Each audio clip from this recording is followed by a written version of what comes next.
Hey everyone, it's Strange Michael. I hope you're doing well today. I saw about 2 days ago, I think on Friday, usually every Friday, Shudder will get a new film to post, or they'll have something old that they put up. For example, last week I think they had a 1980s werewolf movie or something.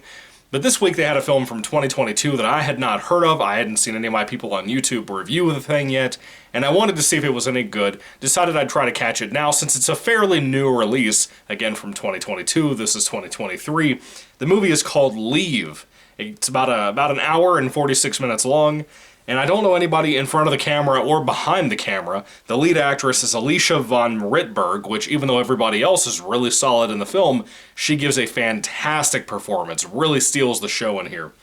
Anyway, where do I even start with this film? Leave was a big surprise to me on how well made it was, how engaging it was. There are certain things I don't like about it, but I'll talk about those nitpicks and complaints later on in my review. For now, let's talk about the main story of this movie. Essentially, there is a big fire in a cemetery.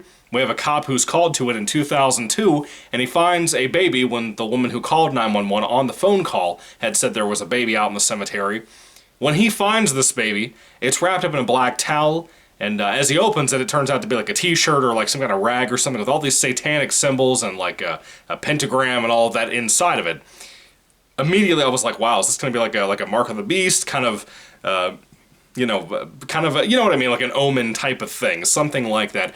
And I was surprised to see that it really wasn't that. But the baby is basically abandoned and nobody really knows much about it. But there was apparently a possible murder that took place at this fire location. Somebody might have died there. Anyway, we forward I think about 20 years later to 2022. And we follow the same baby who's now grown up into an adult woman named Hunter. And Hunter is going out to Norway secretly, leaving her adoptive dad and adoptive mom's house, who just recently passed away. She's not telling the dad that she's going to Norway to go find her real parents, to find out something about them, maybe meet some family who knew about them or still know them if they happen to be alive. But she doesn't want to tell him. She just kind of tells her adoptive dad she's going off to college in Georgetown University, I believe is what they said in the movie. But she heads out to Norway. She meets some different people, some friends of her parents. She finds out things about them. She meets some family that are still around. Some are kind of weird, some are kind of nice, some are kind of disrespectful and mean. Particularly the one cousin or whatever he is, who, again, really good performance from that guy, and pretty much everybody in the movie, I think, did a really solid job performance-wise. There's not really any standout bad actors or any kind of bad directing. I think all of it is very well executed in pretty much every way. It might sound like kind of a dry movie, and I would understand why you would say that.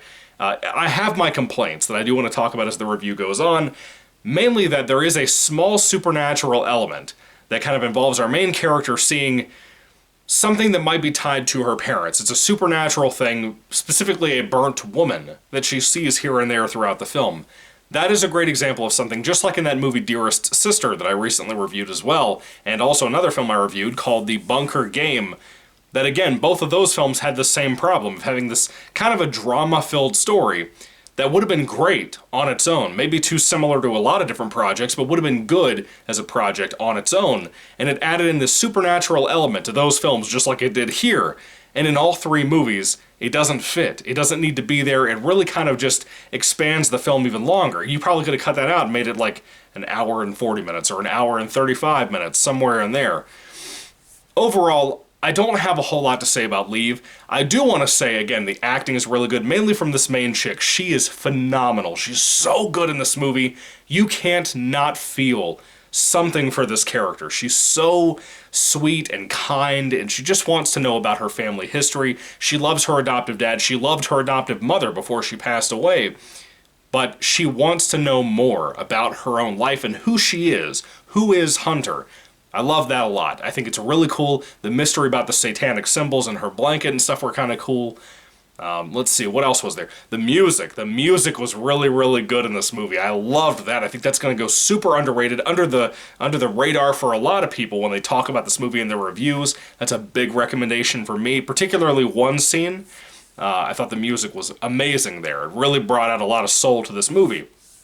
There's not really any, like, killing or anything like that. It's kind of like a murder mystery kind of even not that, so much more of a family drama, mystery type of thing that may have some murders involved of some sort, but as a family history type of thing, it was really good. It was really engaging, I was really into it, even if it's not perfect, even if it should have gotten rid of that supernatural element. Everything else, again, the directing, the locations they shot at, all of that stuff, were absolutely fantastic and beautiful. I loved all of that. Overall, I really don't have much more to say about the movie. The writing is very strong. This is more of a character study and a character drama, more than anything that I see typically on Shudder as an app or as a streaming service for horror movies. This one was a big standout to me. I'm surprised more people haven't reviewed it yet, from what I can tell on YouTube. I think there's a few reviews I've seen so far, but nothing loving it to death. And mine isn't a total love letter review to this movie either. It's a good flick. I liked it. I thought it had its really good moments. But it has a problem every once in a while that comes through with that supernatural element that kind of takes the legs out from under the film. But I will say there's a couple of really brutal things in here that, yeah, really effective, in my opinion. Anyway, when it comes to Leave, if I had to rate this film on a 5-star basis, I would give it I would lean towards a 4 out of 5 stars. I think it was really well made for what it was. Props to everybody involved with the movie, the director, the writer, the cast, all of you. All of you did a really, really good job. This is a solid flick. It's a recommendation from yours truly, especially if you like this kind of family mystery type of thing. If you love that kind of thing, a very straightforward movie with a little bit of humor sprinkled in there. Not comedy, but humor. If you like that kind of thing, this is really good. It's a really solid flick, and I do recommend it, even though it has problems, as I said. Anyway, have you seen Leave? What did you think about it? I'd love to hear your thoughts and comments down in the comments section down below. Anyway, thank you all for watching. God bless you all, and goodbye.